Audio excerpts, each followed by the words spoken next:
আসসালামু আলাইকুম। আশা করি সবাই ভালো আছেন। অনেকদিন পরে হলিডেতে আসলাম। এটা হচ্ছে থাইল্যান্ডের একটা শহর, মানে এটাকে বলা হয় হুয়া হিন।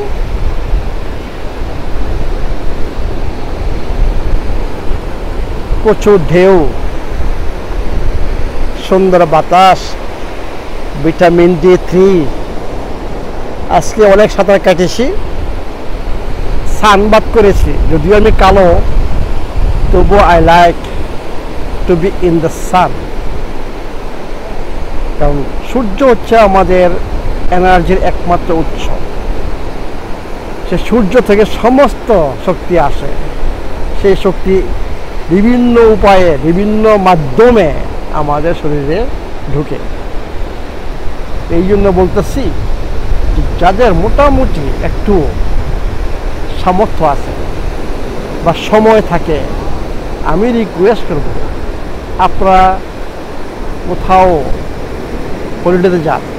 হয় সি বিচ, না হয় মাউন্টেন, না হয় জাস্ট ফরেস্ট। আমার একটাই উদ্দেশ্য যে বি উইথ নেচার। একমাত্র নেচার আপনার সমস্ত স্ট্রেস দূর করে। আর আমি বলছি যে আপনি যদি স্ট্রেস ম্যানেজ না করতে পারেন, তাহলে আপনার কোনো কিছুই ব্যাক পাবেন না। সেক্সুয়াল পারফরমেন্স ব্যাক পাবেন না, হেলথ ব্যাক পাবেন না, যে হেলথি লাইফের যে আনন্দ সেইটাও পাবেন না। এই জন্য বলি যে stress number 1 root cause actually hormonal imbalance এবং বিভিন্ন শরীরের সমস্যার জন্য। আপনি যদি ট্রাই করতে পারেন, আপনি যদি 20-30 মিনিট জাস্ট ফরেস্ট, মানে যেখানে মানে কি বলবো যে সভ্যতা নাই, জাস্ট 15-20 মিনিট যদি আপনি হাঁটেন, আপনি ফিল করবেন যে আপনি ডিফারেন্ট ওয়ে ফিলিংস আপনার। কিসের জন্য? এইটা হচ্ছে নেগেটিভ আয়ন। আমাদের শরীর খুব ভালো কাজ করে নেগেটিভ আয়ন যেখানে বেশি, ওই পরিবেশে। কোথায় থাকে সেই নেগেটিভ আয়ন? সেই নেগেটিভ আয়ন থাকে সি বিচে, সেই নেগেটিভ আয়ন থাকে পাহাড়ে, সেই নেগেটিভ আয়ন থাকে ফরেস্টে।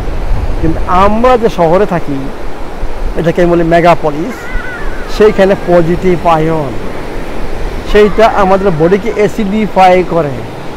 আমাদের বডি ফাংশন, আমাদের সেলের ফাংশন সব কিছু সাফার করে এই পজিটিভ আয়রন এনভায়রনমেন্টে। এই জন্য আমি বলি যে মাঝে মাঝে যদি সুযোগ থাকে, সামর্থ্য থাকে, আপনারা জাস্ট একটু ন্যাচারের সাথে থাকেন। সি বিচে যান, ফরেস্টে যান, মানে বন জঙ্গলে যান, মাউন্টেন পাহাড় পর্বতে যান, জাস্ট একটু নিজেকে অন্যভাবে ফিল করুন। সেইটি আমার একমাত্র উদ্দেশ্য। ভালো থাকুন, সুস্থ থাকুন।